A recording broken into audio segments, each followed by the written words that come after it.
Hello, this is John and that is Diego. So now we will show you how to unbox the shaker that comes from the factory. Okay, so first is we have to remove the top. Okay, so we just need to squeeze it down. Okay, that's the first one. So after you remove that, you open up like that.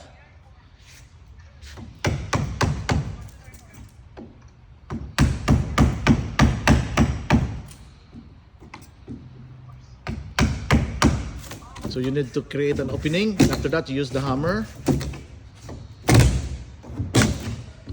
Okay, so this is the part one of unboxing the shaker. So once you receive it, that's how you do it.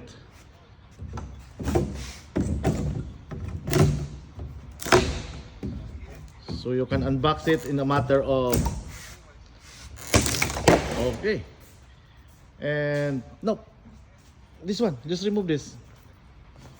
Okay, remove so that you will not step on the nail. Okay, then after that you will just slide the shaker out.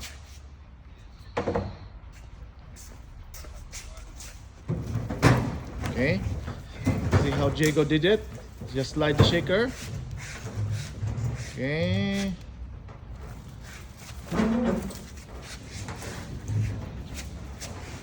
and that's it. So this is now the shaker. Turn it around, Diego.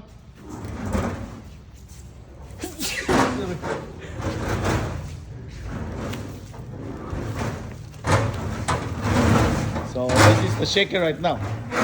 Okay, so this is the shaker right now. So the next step is to remove the plastic, and we will install the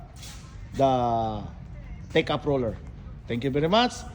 This is our part one of our unboxing of the shaker, and we'll see you the next part. Thank you so much. Have a nice day. Bye.